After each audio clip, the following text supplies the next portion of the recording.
बिस्मिल्लाहिर्रहमानिर्रहीम। अस्सलाम वालेकुम नादरीन, आप यूट्यूब चैनल देख रहे हैं और इस वक्त दो बड़े अहम लोग मेरे साथ मौजूद हैं। मैं इमरान रियाज खान और ये मुश्तरका तौर पे हम वीलॉग कर रहे हैं। इसमें साबिर शाकिर साहब मौजूद हैं। आप जानते हैं सब लोग बड़े सीनियर जर्नलिस्ट हैं और पाकिस्तान में दिफाई नुक्ता नज़र से पाकिस्तान की मौजूदा करंट अफेयर्स की सूरत हाल के हवाले से आप इनको सुनते रहते हैं और इनके पास एक बड़ा वसी तजुर्बा है। पाकिस्तान के हर जिले में हर जगह पे जाकर इन्होंने कवरेज की है।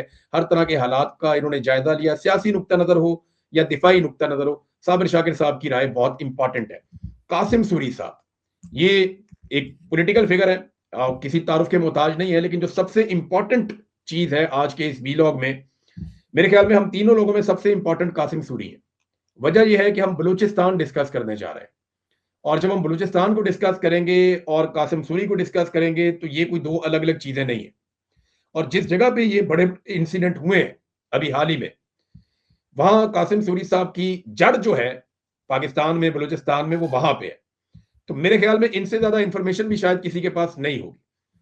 अब हम आगाज कर लेते हैं। पहले थोड़ा सा मैं सिनेरियो आपके सामने रखता हूं कि एक बड़ी खौफनाक वेव आई है बलूचिस्तान में दहशतगर्दी की।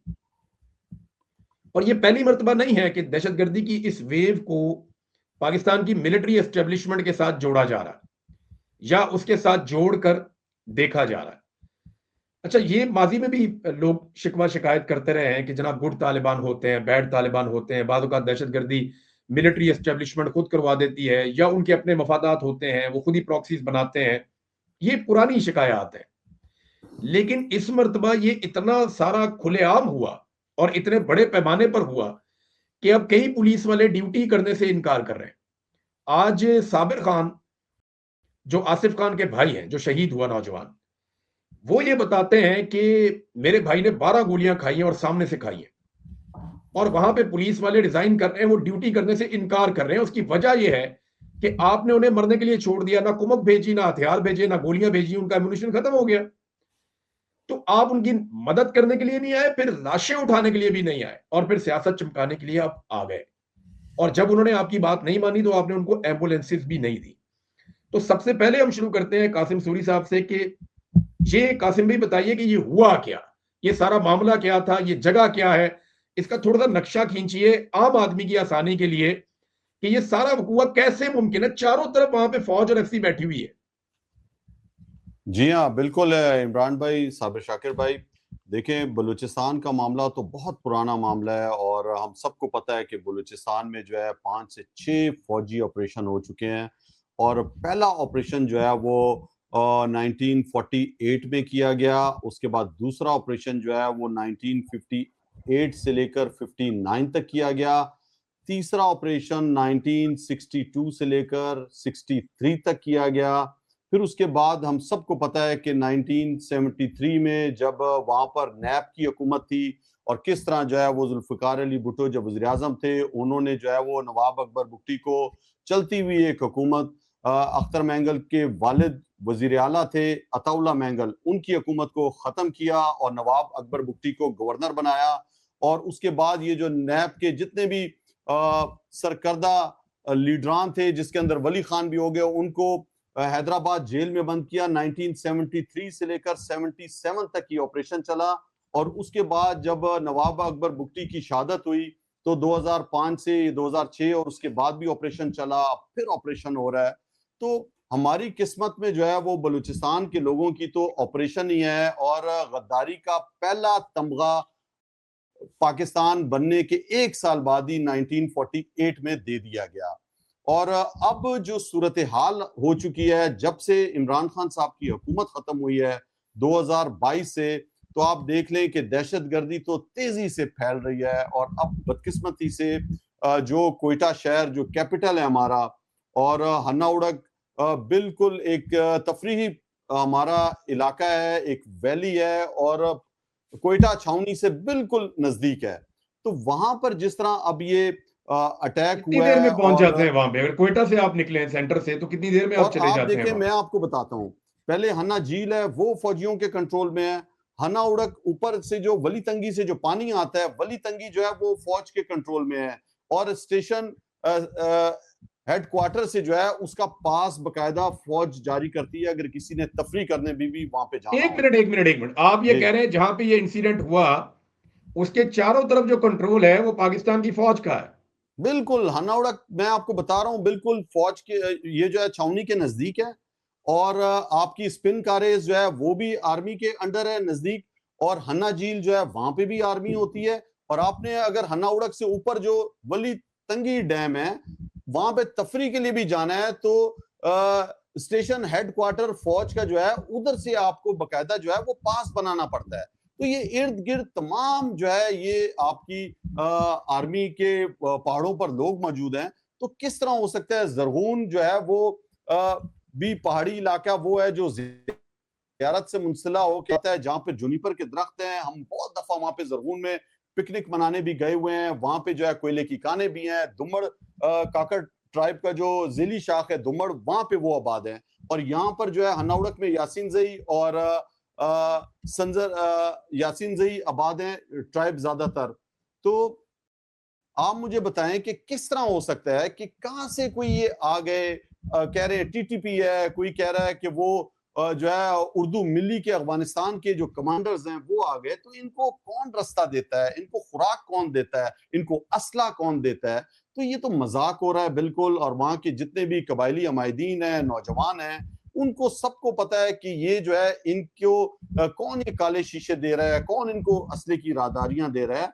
तो वो तो वहां पे खुल्लम खुला अवाम कह रही है कि आप ये अभी इल्जाम लगाना छोड़ दो कि ये बीएलए है या टीटीपी है। ये आपके अपने लाए हुए लोग हैं। और ये क्या करना चाह रहे हैं हम सबको पता है कि मादनियात हैं बलूचिस्तान के अंदर। और इसके साथ साथ जो कोयटा के इर्द गिर्द की जमीन है वो कीमती जमीन है, डीएचए का प्लान और दूसरे प्लान। तो ये बेचारे शरीफ लोग, हम सब बचपन से जुमे के दिन इतवार के दिन ये हनाउड़क जो वैली है ठंडा पानी आता है, इन बागात में लोग पिकनिक मनाने जाते हैं। तो वो शरीफ लोग हैं, उनका जो है गुजर बसर इन्हीं बागात के जरिए होता है या वो कुछ सरकारी नौकरियों में है। तो अब उन लोगों पर जिस तरह ये हमला हुआ है किली बबरी से आगे जाते हुए, और उन्होंने खुद मुकाबला किया, आप सोचे। और उनके पास वो इस तरह के भी लोग नहीं है कि असला रखने वाले लोग हों, वो आम बागात संभालने वाले लोग थे। उन्होंने अपना दिफा खुद किया और कोई वहां पे कासिम लिविज भाई नहीं बोलिए, आई। ये आप बता दें कि देखें। छोटी छोटी बंदूक तो सबके पास होती है, पिस्टल जी होता है, हाँ, छोटी बिल्कुल। बंदूक होती है। अब ये क्लाशनकोफ हो जाती है या वो 223 बोर या 222 बोर, वो नॉर्मली लोग घरों में रखते हैं, लेकिन वो जी दहशत हाँ, गर्दों से लड़ने वाले वेपन नहीं है। मेरा मेरा जो बिल्कुल। सवाल है आपसे वो ये है कि यहाँ पे अगर कुमक भेजी जाए या पीछे से हथियार और सप्लाई लानी हो, तो कितना टाइम मैक्सिमम लगना चाहिए कि इमदाद पहुंच जाए पुलिस के पास? भाई अगर ये चाहें, इनके पास हेलीकॉप्टर हैं इमरान भाई, वो तो नहीं नहीं, इनके बाई पास रोड जो भी है। आए, अगर अगर ये जी बाई हाँ, रोड भी आए, मुझे तो लोग कह रहे हैं कि पैदल भी आते तो 2-2.5 किलोमीटर के ऊपर सब बैठे हुए पैदल थे भी वो आ आते जाते। तो इन्होंने पहुंच पैदल जाना भी था। आप आते तो देखें, आधे पौने घंटे में आ जाते। देखिए उन बेचारे लोगों को अगवा कर लिया, वो खुद पुलिस वाले, लिविज वाले, और उनको उसके बाद जो है वो इलाकाई नहीं लोग लेकिन वहां पे लड़ नहीं नहीं रहे हैं, नहीं, वो शहीद हो रहे एक हैं। मिनट कासिम भाई देखे, वो लड़े हैं 4-5 घंटे, जी हाँ। उन्होंने लड़ाई की है और इस बीच में वो मदद मांगते रहे। पहला सवाल जो हम इस वीलॉग में उठा रहे हैं वो ये है कि मदद कितनी देर में पहुंच सकती थी जो नहीं पहुंची? देखें ये दो जगह है, एक हनौड़ा का वाकया है, एक जियारत का वाकया है। जियारत का वाकया जो है वो कच्छ मंगी डैम के पास जो वाटर टैंक्स बने हुए थे वहां पे जो इन्होंने लोगों को भेजा। और उनके पास जो है वो सिर्फ दो दो मैगजीन थे, 30-30 गोलियां या 60-60 गोलियां। वो बेचारे जो 30-35 लोग जो गए हुए थे, वो तो फोन पे भी कहते रहे अपने लोगों को कि खुदा के लिए हमें कोमक भेजो जियारत वाले, और हमारी गोलियां खत्म हो गई हैं। तो वहां पर आप सोचें जो एसपी जियारत है उसने फोर्स नहीं भेजी, वहां पे लिविज वालों ने नहीं भेजी, एफसी वालों ने नहीं भेजी। वहां पे जो यानी डीसी आधे था, घंटे में वहां एसी पे था, फोर्स आ सकती थी, अगर वो चाहते तो आधे घंटे में आ बिल्कुल जाती। फोर्स आ सकती थी। और इलाकाई ये लोग वहां हनाउड़क पे में खड़े तो रहे। फौज बैठी वहां पे हुई है, फोर्सेस वहीं पे है सारी। देखे वहां पे बैठी हुई है। वहां पे जो जियारत का जो एसपी था उसने बुलेट प्रूफ जैकेट पहनी हुई थी, बुलेट प्रूफ गाड़ी में आया। लोगों ने कहा कि आगे जाओ, उसके ड्राइवर ने इनकार कर दिया। इलाकाई लोगों ने कहा हम गाड़ी चलाते हैं, कहते नहीं तुम्हारी वर्दी नहीं है, तुम्हें आगे नहीं छोड़ेंगे। तो मतलब मेरा कहने का यह है कि वो कह रहे थे या तो हम खुद जाके असला देते हैं, गोलियां देते हैं, अपने लोगों को निकालते हैं। लेकिन इन्होंने नहीं निकाला, वो बेचारे वहीं पे रह गए। और लाशें उनकी आपने देखी कि किस तरह वो कह रहे हैं कि 70-70 हजार रुपए में वरना हम ये लाशें दे देंगे, लाशें अपनी उठा के ले जाओ। वो लाशें तक ये उठाने नहीं गई फोर्सेस।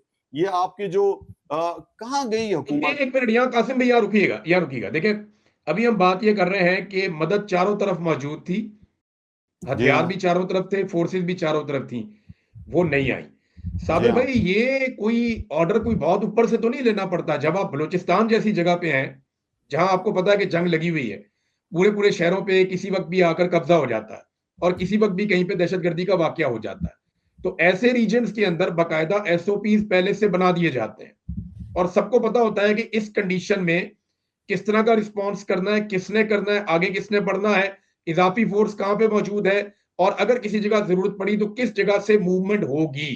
तो साबिर भाई, ये तो एसओपी जो हमें पता है वो तो बने हुए होते हैं। तो ये क्या पॉसिबल है कि कोई कोऑर्डिनेशन का गैप हो गया हो या कोई टेक्निकल रीजन हो कि ये फोर्सेस ना निकल के पहुंच सकी हो? कुछ समझ आती है आपको? मैं आपको बताऊं, इमरान भाई एंड कासिम भाई, जी मेरी बात हुई एक सीनियर पुलिस ऑफिसर से जो कि इस वक्त बलूचिस्तान में तैनात हैं, और भी बहुत हैं। एक से बात हुई और उनसे मैंने समझने की कोशिश की, एक दो और जरियों से बात की, तो उन्होंने कहा कि इस वक्त जो सूरत हाल है बलूचिस्तान में, वो ये है कि Balochistan Amlan rate of the state और रेट ऑफ द गवर्नमेंट वहाँ पे नहीं है। और बलूचिस्तान में सूरत हाल ये कि सिर्फ कंटोनमेंट एरियाज, कैंट एरियाज, जहाँ पे सिविल और मिलिट्री ब्यूरोक्रेसी होती है, वो इलाके महफूज हैं, और वो भी सिक्योरिटी के साथ, आउटसाइड सिक्योरिटी और अंदर वो महफूज है। इसी तरीके से पिछले दिनों एक पुलिस अफसर को गालिबन डीपीओ था, उनको बाकायदा तौर पे धमकी मौसूल हुई। वो वहाँ पे ड्यूटी छोड़ के आ गया और आके आराम से कैंट में बैठ गया, और उसने कहा जी कि ये है सूरत हाल, या तो फुल सिक्योरिटी होनी चाहिए, और वरना मेरी वापस जाने की कोई सूरत हाल नहीं है। फिर वहाँ पे जो स्टाफ है, लोअर स्टाफ, और जो एसएचओ, डीएसपी, वो सारे मुकामी हैं। और फिर यह कि जो स्टाफ काम करता है, उन्होंने भी कहा हुआ है कि देखिए, हमारे तो बच्चे इधर हैं, हमने रहना इधर है, तो हम इस तरीके से बंदूक नहीं उठा सकते, ये काम आपका है, और अगर हमला होता है तो ये आपने संभालना है, यानी कि फोर्सेस ने संभालना है। अब इस वाक्य पे आते हैं। अब जो एसओपीज हैं जो आप बात कर रहे हैं, एक है एसओपीज नॉर्मल। जो इस वक्त एसओपीज हैं वो ये हैं कि अगर कोई हमला हो जाए तो वहां नहीं जाया जाता, वहां नहीं जाया जाता, क्योंकि नहीं, जिन पे हुआ हमला ये, हो गया वो क्या करेंगे? मैं बताता हूं आपको, क्योंकि नहीं, वो अब कहते हैं साबिर कि भाई, एक सेकंड, फर्ज करें कि किसी फौज के कॉन्वॉय पे हमला हो जाता है, पास ही बहुत सारी पुलिस मौजूद है, तो क्या पुलिस भी नहीं जाएगी? नहीं, मैं बताता हूं आपको। फॉर एग्जांपल, उन्होंने मिसाल दी, उन्होंने कहा कि जाफर एक्सप्रेस पे हमला हुआ, वो उस वक्त वहां पे फोर्सेस गई हैं जब वहां पे वो जा कूच चुके कर थे। गए थे। ट्रेन खाली कर गए थे। ठीक है, कूच कर गए थे, उनकी मौजूदगी में नहीं जाते। उन्होंने एक मिसाल दी, मैं आपको क्योंकि यही सवाल मैंने उनसे पूछे। उन्होंने एक मिसाल दी, उन्होंने कहा कि देखें, हुआ ये कि पहले हम चले जाते थे, फौरन रिएक्ट करते थे और फौरन मूव करते थे। तो दरमियान में कोई 3-4 इंसिडेंट हुए कि उन्होंने जाने वाले रास्तों पे बारूदी सुरंगें बिछाई हुई थी, तो वो हो गया। या एक और दरमियान में उन्होंने अपना एक रखा होता था एम्बुश, दरमियान में कर दिया उस पार्टी पे, उस फोर्स पे। तो अब ये है कि अगर हमला हो गया खुदा ना खास्ता, तो ऐसी सूरत में वो कहते हैं कि हम नहीं जाते, और जब तक के हमें ह्यूमन सोर्स से, ह्यूमन इंटेलिजेंस से ये पता ना चल जाए कि अब वहां पे उनका जोर टूट गया है। ये मैं आपको या बिल्कुल जो, जोर टूट जाए या मामला ठंडा हो जाए। जी, ये मामला ठंडा हो जाए, क्योंकि ये मैं वो गुफ्तगू बता रहा हूं जो मेरी उनसे हुई, उसमें कोई इजाफा कमी बेशी मैं नहीं कर रहा। तो साबिर भाई, रिट ऑफ द गवर्नमेंट कहाँ है फिर? रियासत किधर है? मैं आपको बिल्कुल थोड़ा नहीं सा है, इमरान भाई जी। नहीं, बिल्कुल बिल्कुल मैं नहीं आप है। दोनों के सामने एक सिनेरियो रखता हूं। जी, एक अमेरिका का पायलट गिरता है ईरान में, और उसके बाद वो दुनिया का मुश्किल तरीन ऑपरेशन करते हैं कि हमने अपना पायलट निकालना है। वहां उनके हेलीकॉप्टर तबाह होते हैं, उनके जहाज तबाह होते हैं, और वो अरबों, पाकिस्तानी रुपए में लगाए तो वो अरबों रुपए, बल्कि इससे भी ज्यादा। वो इतना महंगा तरीन एक ऑपरेशन करते हैं, पूरा व्हाइट हाउस जाग रहा है उस वक्त, और वो ईरान से अपना एक आदमी निकाल कर लेकर जाते हैं। अब इसके ऊपर वो कल फिल्में भी बनाएंगे, जी हॉलीवुड हाँ। इसके ऊपर बाकायदा काम शुरू कर चुका है, उसकी स्क्रिप्टिंग हो रही है। मैं ये जानना चाहता हूं कि अमेरिका का एक आदमी गिरता है और उसके बाद क्या होता है, वो पूरी दुनिया देखती है। और अमेरिकन प्रेसिडेंट सोता नहीं है, वो सारे जाग रहे होते हैं और लगातार उसके ऊपर काम कर रहे होते हैं। अमेरिकन फोर्सेस को व्हाइट हाउस के अंदर जो लोग कमांड कर रहे हैं, उन्हें कहना पड़ता है कि कुछ देर के लिए डोनाल्ड ट्रंप को इस कमरे में आने से रोकें, उसके आने से टेंशन होती है। तो आप अंदाजा करें कि वो अपने एक आदमी को निकालने के लिए कितनी फोर्सेस को एंगेज करते हैं और कितना खतरनाक ऑपरेशन करते हैं। और हमें पता है कि हमारे 35 लोग 30 लोग वहां पे महसूर हो गए हैं, उनका असला खत्म हो रहा है, और आप जी खबर में बता रहे हैं कि एसओपी बन गया कि जाना ही नहीं है पीछे। देखें, आपको मैं बताऊं, हम तो वो मुल्क हैं जो डोनाल्ड लू, उनका एक असिस्टेंट स्टेट सेक्रेटरी जो है, उसके कहने पर हमारी जो है वो रिजीम चेंज ऑपरेशन हो गया और जनरल बाजवा ने हमारी चलती हुई हुकूमत को फारिग कर दिया। इमरान खान साहब जो है वो जेल में हैं, हम सब देख रहे हैं। तो जो मसला है ना इमरान भाई बलूचिस्तान का, देखें बलूचिस्तान में तो अमलन जो है वो इस टाइम हुकूमत की रेट नहीं है। 15 से 20 ऐसे डिस्ट्रिक्ट हैं जहां पर रोजाना वाकयात होते हैं, और कोयटा शहर जो कैपिटल है उसके सिविल अस्पताल तक बीएलए के लोग आ चुके हैं, रेड जोन के अंदर आ चुके हैं। तो वहां पर जो है अमलन जितने भी सरकारी मुलाजमीन हैं वो 15 से 20 डिस्ट्रिक्ट के अंदर, चाहे वो आपके प्रोफेसर हो जाए, लेक्चरर्स हो जाए, आपके टीचर्स हो जाए, आपका हेल्थ ऑफिसर हो जाए, आपका जो है वो एजुकेशन अफसर हो जाए, जंगलात का, ज़राअत के लोग, उन जाते ही नहीं है उन डिस्ट्रिक्ट्स के अंदर, वो नौकरियां नहीं करते हैं, वो कहते हैं हमने वहां पे पोस्टिंग ही नहीं लेनी।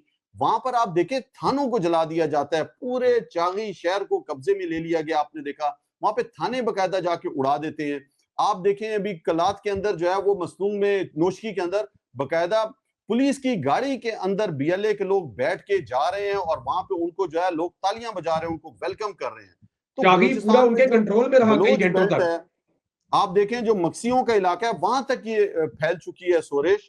और अब अमलन तौर पर कोयटा से कराची रूट के ऊपर आप गाड़ी नहीं जा सकते हैं, सुराब पे वो आ जाते हैं, मसूम के अंदर लोगों को मार के चले जाते हैं, कलात के अंदर मार के चले जाते हैं, जहरी में लोगों को मार के चले जाते हैं, हब में, बेला में।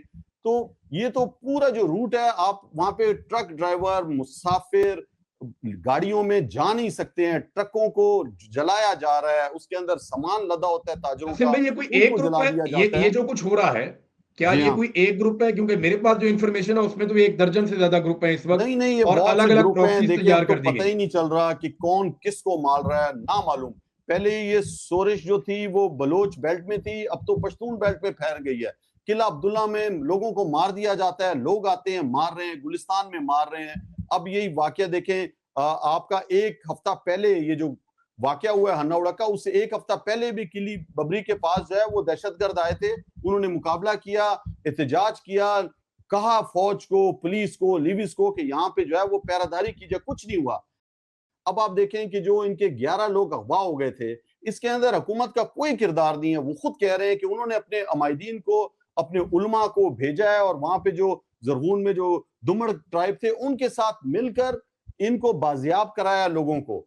तो आप सोचें, और जो जियारत में जो लोग बेचारे अगवा हो गए थे उनकी तो लाशें आई हैं, और लाशें कोई सुजुकी में ला रहा है, आप देखें एम्बुलेंस तक नहीं है, और ये कह रहे हैं कि बलूचिस्तान की तरक्की से जो है वो खौफजदा होके हिंदुस्तान जो है ना वो कर रहा है। एक तो सबर भी इनको बीएलए शर्म है, नहीं आती। एक तो बीएलए है, एक जी हाँ। टीटीपी है, एक अफगान फोर्सेस का भी सुनने में आ रहा है कि वो भी यहाँ पे बहुत बड़ी तादाद में मौजूद हैं, जो अफगानिस्तान में तालिबान से लड़ते थे। बाद में जी जब हाँ। तालिबान ने कंट्रोल कर दिया तो वो बॉर्डर क्रॉस करके इधर आ गए। ये अब इमरान वो भाई ये अमेरिका के खुद वफादार लाए थे, तो लोग, उनको भी। ये जी उर्दू जी। मिली के जो कमांडर थे, जो पुरानी अच्छा, अफगान आप इसको क्या फौज के बोलते जो हैं वहां पे? कमांडर थे। हम इसको अफगान फोर्सेस कहते हैं। जी हाँ, अफगान फोर्सेस जो भी ये लेके आए हैं कमांडर्स, और उनको टीटीपी का नाम दे रहे हैं, उनको खुद इन्होंने पनाह दी है, उनको काले शीशे, गाड़ियां, असले की राहदारियां, ये कौन उनको लेके आ रहा है? ये तो देखिए, कहते हैं 2 टीटीपी साल से वहां पे सरगर्म अफगानिस्तान हो का गई बॉर्डर है, बंद है। वहां पे बीएलए सरगर्म हो गया, वहां पे डेथ स्क्वाड्स बन गए हैं, बहुत सारे स्मगलर जो हैं उनको बिल्कुल। दोबारा से मुतहर्रिक किया गया है। जिन लोगों के सरों के ऊपर इनाम थे वो लोग दंदनाते फिर रहे हैं, और अफगान फोर्सेस भी हैं। अब अभी इतने सारे ग्रुप्स आ गए हैं, इतने सारे ग्रुप्स आ गए हैं, और कोई समझ नहीं आ रही कि कोई किसके ऊपर कहां से अटैक कर रहा है। अब कोई खुरासान वाले बता रहे हैं वो भी है, कोई दाइश है वो भी है, कोई आईएस वाले हैं वो भी है। तो साबिर भाई, ये इतने सारे ग्रुप्स हो गए हैं इतने सारे ग्रुप्स हो गए हैं, तो रियासत इनको कैसे कंट्रोल करेगी? अगर हम ये प्रॉक्सीज खेलते रहेंगे तो ये आग तो लगी रहेगी, बुझेगी नहीं। बिल्कुल ये कभी नहीं बुझेगी। मैं आपको बताऊं कि अगर हमारी फोर्सेस चाहें तो ये कोई मुश्किल काम नहीं है, ये कंट्रोल किया जा सकता है। एक कॉर्नर से शुरू हो, दूसरे कॉर्नर से शुरू हो सकता है और ख़त्म भी हो सकता है। क्योंकि ये मैं इसलिए कह रहा हूँ कि हमने खैबर पख्तूनख्वा का पूरा एरिया इसी तरीके से क्लियर कर चुके हैं हम। इस वक्त जो सिचुएशन है बलूचिस्तान की, वो बिल्कुल उसी तरीके से है जैसे सवात के मामलात में सवात तक और फिर एबटाबाद तक और इस्लामाबाद तक आ गई थी, मुल्ला फजलुल्लाह और ये सारे टीटीपी वाले। अगर आप रिकॉल करें उस सिनारियो को, तो अब कोयटा तक पहुंच गए हैं। अब वही बात है कि शकूक व शुबहात पैदा होते हैं, बहुत सारे सवालात जन्म लेते हैं। कासिम सूरी भाई जो कह रहे हैं, जो आप कह रहे हैं, इसी तरीके से मेरे जहन में भी कि अगर हम बहुत अच्छे ऑपरेशन कर सकते हैं, अगर हम कुलभूषण नेटवर्क पकड़ सकते हैं जो कि 2 मुल्कों पे काम कर रहा था और हमने बड़े अच्छे तरीके से वो पकड़ा था, तो कोई मुश्किल नहीं है। हम स्वात ऑपरेशन कामयाबी से कर सकते हैं और सारा इलाका क्लियर करवा सकते हैं। ये सारी चीज़ें ज़ीरो पे आ गई थी। हमारी सारी जो है दहशतगर्दी के खिलाफ जंग जिसे कहते हैं, वो बिल्कुल ज़ीरो, और पाकिस्तान रोल मॉडल के तौर पे सामने आया था कि उन्होंने सारा काम कर दिया। लेकिन साबर भाई, उसमें एक चीज ध्यान में एक रखिएगा एक कि उस वक्त जो हुकूमत बनाई गई थी वो वोटों से बनी हुई थी वो और अब आते हैं, लोग उसी पे रियासत के आता हूँ, साथ खड़े हुए थे, इदारों के। उसी पे आते हैं। अब मामला ये है कि ये सारे का सारा चीज़ें शुरू हुई हैं 2022 से, रजीम चेंज ऑपरेशन के बाद, और ये लड़ाई भी इसी इशू पे हुई थी, इसी इशू पे। अब अगर आप इमरान खान की उस बात को, जनरल बाजवा और इमरान खान जब आमने सामने हो गए कि मैंने अपना DGISI लेके आना है, तो उन्होंने कहा था नवंबर तक रुक जाएं, ये ट्रांजिशन हो जाने दें, उसके बाद ये कर लेना। जी हाँ। लेकिन उनके दिमाग में कुछ और था, उनकी प्लानिंग कुछ और थी, वो हो गया। उसके बाद से लेके अब तक, 22 से लेके अब तक हर साल नंबर इंक्रीज हो रहा है। हमारे सिक्योरिटी फोर्सेस के जवान, अफसर, पुलिस, FC, रेंजर, इनकी शहादतों की तादाद दुनिया भर का जो स्टैंडर्ड है, इंटरनेशनल स्टैंडर्ड, उससे कहीं ज्यादा है हमारे फोर्सेस के शहीदों की।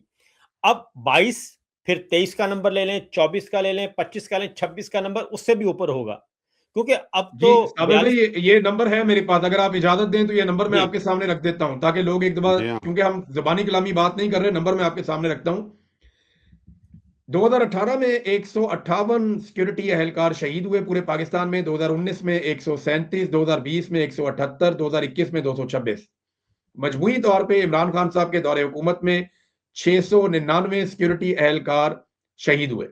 अब ये जो रिपोर्ट है, ये कोई मेरी लिखी हुई नहीं है, ये रिपोर्ट है साउथ एशिया टेररिज्म पोर्टल की रिपोर्ट है।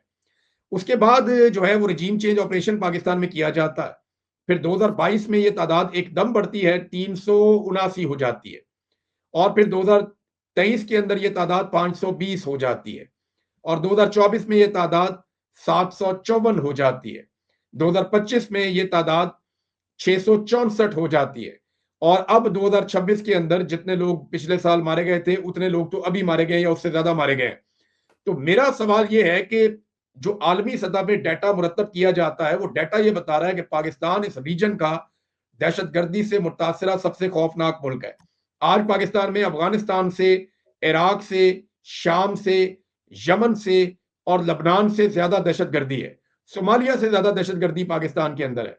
वो एक कंट्री है बहुत छोटा सा, वो पता नहीं कहां पे है, वो किसी एक पैरामीटर में थोड़ा सा आगे जाता है, वरना पाकिस्तान दुनिया के अंदर दहशतगर्दी से मुतासरा सबसे खौफनाक मुल्क बन चुका है, और ये प्राइमरी ड्यूटी थी आसिम मुनीर साहब की, जो वो पूरी नहीं कर पाए। अब सर सवाल ये पैदा होता है, उस ड्यूटी पे भी आते हैं। अब सवाल ये पैदा होता है कि क्या वजह है, अफगानिस्तान में मामला ठीक है, वस्त एशियाई रियासतों में दहशतगर्दी नहीं है, ईरान में नहीं है, इंडिया में नहीं है, चाइना में नहीं है। ये एक सारे बॉर्डर अफगानिस्तान को लगते हैं। हमारा रीजन है, सिर्फ इन टुकड़ों में क्यों है? यानी कि ऐसे वक्त में जब हम कह रहे थे कि अफगानिस्तान में जब गैर मुल्की फौज चली जाएगी वापस, तो पुरअमन अफगानिस्तान, पुरअमन पाकिस्तान। बिल्कुल पाकिस्तान, ये हमारी पॉलिसी बिल्कुल थी, पुरअमन अफगानिस्तान, पुरअमन पाकिस्तान, ये था। अब जब अफगानिस्तान से भी सब कुछ चले गए, वो जो मुट्ठी भर आप कहते हैं कि चलें जी वो 4-5 हजार लोगों को लाया गया, क्योंकि जनरल बाजवा ने खुद बताया था, आप भी मौजूद थे उस वक्त, उस बड़ी बड़ी ब्रीफिंग में आप भी मौजूद थे, ISI हेडक्वार्टर में हुई थी, इमरान भाई, ठीक है? उसमें उन्होंने खुद बताया था कि जी 4-5 हजार लोग हैं, उनको रिहैब करना है, उनको क्या करना है, उनको कहीं ना कहीं तो खपाना है। तो ये वो बता रहे थे उस वक्त, और ये भी कहा था कि उनकी फैमिलियों समेत अगर आप देख लें तो 40 हजार बनते हैं, वो इस तरह का फिगर भी था एक। ठीक है जी, उनको करना है। तो अब आपने उनको लाके बसाना है, बसाया तो इसका मतलब है कि आप उनको चेक करके लेके आए थे। अब अगली बात यह है कि सारा रीजन हमारा साफ है, कहीं दहशतगर्दी नहीं है। एक बलूचिस्तान में हो रही है और एक खैबर पख्तूनख्वा में हो रही है, और अब साथ कश्मीर को भी शामिल कर लिया गया, ठीक है? मुझे अब जो लगता है, गिलगित बल्तिस्तान भी उसमें शामिल है। मुझे जो लगता है, वो ये है कि अगर आप गौर करें तो ये सारा सीपैक रूट है। गिलगित से स्टार्ट होता है पहला दरवाजा, और आखिरी दरवाजा गवादर। कश्मीर भी सीपैक में शामिल है, KPK भी सीपैक में शामिल है। ये सारा रूट डिस्टर्ब हो गया है। और KPK का जो जनूबी एरिया है वो ज्यादा इफेक्ट होता है, जो सदर्न KPK है, जी क्योंकि हाँ, ज़ीरा इस्माइल वो खान एक्चुअल बन्नू, रूट है ना जहां से वो टच करके जाते हैं। ठीक है ना? तो अब ये क्या, ये महज इत्तेफाक है? फिर मुझे जहन में आता है खैबर बलूचिस्तान में, आपको भी याद होगा, मुझे फिर जहन में आता है कि एक दिन अचानक अमेरिकन एम्बेसडर की एक वीडियो आया था बलूचिस्तान से, गवादर से, कि हम बलूचिस्तान में खुश आमदीद, ठीक है? वो एक बहुत बड़ा एक सिग्नल था। अब मैं ये कहता हूं कि ये सारी पॉलिटिक्स अपनी जगह, सब कुछ अपनी जगह, फिर ये है अगली बात कि मुल्ला उमर कोयटा में बलूचिस्तान में थे, अफगान कोयटा वो, शूरा, ठीक है, कोयटा शूरा, वो सारी की सारी जो तालिबान की शूरा थी वो बलूचिस्तान में थी। और इसके साथ साथ जितने भी हमारे हमने जिनको मेहमान रखा हुआ था, अफगान तालिबान लीडर मुल्ला गनी बिरदर वगैरह वगैरह, वो सब के सब हमारे बलूचिस्तान में थे। ऐमन ज़वाहिरी के बारे में भी यही था कि वो बलूचिस्तान में है। तो हमने तो वहां पे सारी बैठ के ये जंग लड़ी है। तो अब क्या चीज है, क्या वजह है? क्योंकि ये आबादी के एतबार से बड़ा है, लेकिन तादाद तो उनकी बहुत थोड़ी है। क्या हम वो क्यों नहीं खैबर पख्तूनख्वा तर्ज की जो हमारी थी, और कबायली इलाका जात में जैसे हमने दहशतगर्दी के खिलाफ जंग को, एरिया क्लीन किया था, एक डिस्ट्रिक्ट खाली किया, दूसरा किया, एक कॉर्नर से शुरू हो और दूसरे कॉर्नर से निकलते जाएं, ये तो आसानी से हो सकता है। फिर हमने बाढ़ भी लगा ली, उस वक्त बाढ़ भी नहीं थी, ये भी जेहन में रखिएगा जी कि हाँ, पाक अफगान सरहद पे बाढ़ नहीं थी। और उस वक्त जनरल बाजवा साहब ने बताया था कि अब हमारा कोई मसला नहीं है, बाढ़ लग चुकी है, ये बहुत बड़ी कामयाबी है। तो बाढ़ भी लग चुकी है।